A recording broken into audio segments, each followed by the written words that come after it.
We all have those games or series that we're constantly going back to because we know we enjoy them. And I wanted to share some of those games that kind of fall into that category for me personally. So let's get started. To kick things off, I definitely have to start with Minecraft.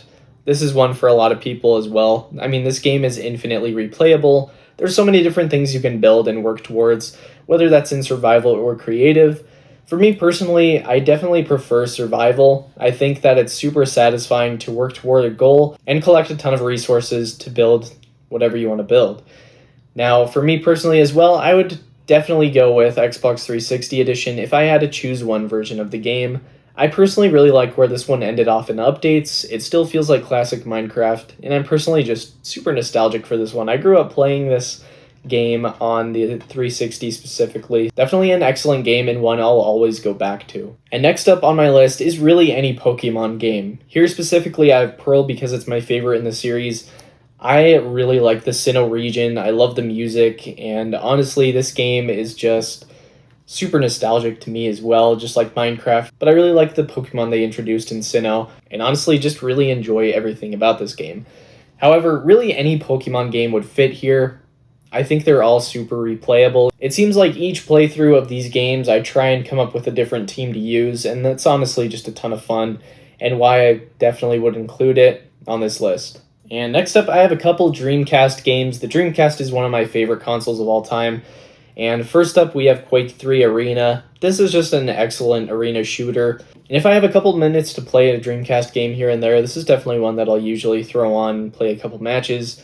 Quake 3 is just hardcore, fast-paced shooter action. Definitely a fun game on the console. And next up, I have Sonic Adventure, also on the Dreamcast. This one I'll throw on quite a bit and play a level or two. I also really like the Nights into Dreams pinball that you can do in this game, and that's something that I'll go play quite often. And next up is Final Fantasy VII.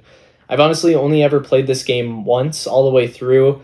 However, I have started it multiple times, whether that's on the PlayStation 1 or on the Switch, and so I've played the beginning quite a bit, and I think this is definitely one that I will consistently go back to, even if I don't complete the game. It's one that I definitely like to start here and there and play a little ways into. Another one that I go back to very often is Super Mario 64. I think the gameplay alone in this game makes it worth going back to quite often.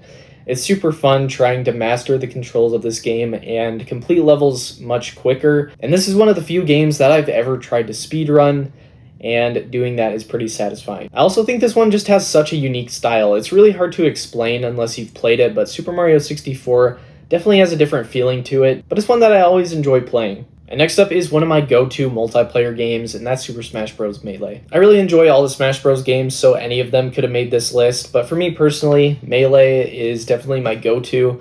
I'll play this one way more than all the other games. I really like the fast-paced fighting in this one. It's also got such a good stage selection. It's got your quirky stages and then your more competitive stages as well.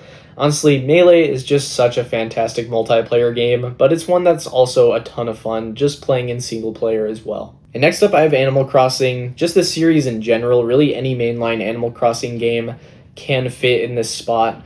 For me personally, if I did have to choose one though, it would be the first one on the GameCube. I know it's the most limited, but I feel like the limitations really push your creativity and really force you to think outside the box. And this one in particular just has such a quirky vibe to it that really no other Animal Crossing game has.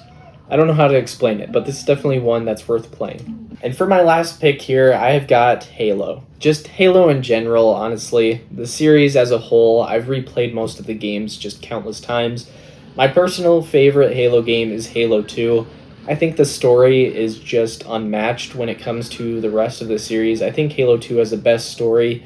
I love how you get to play as not only Chief, but you get to see the Covenant side when you're playing through as Arbiter as well. And the Halo weapons sandbox in general just makes these games super replayable for me. I think all the weapons are super fun and unique and definitely add to the experience and replayability of the Halo series. And that wraps up my video. Thank you so much for watching this one. And please let me know what are some games or series that you go back to frequently. They don't even have to be some of your favorites, but just what ones do you find yourself replaying quite a bit. Anyway, thanks for watching this video, and I'll catch you in my next one.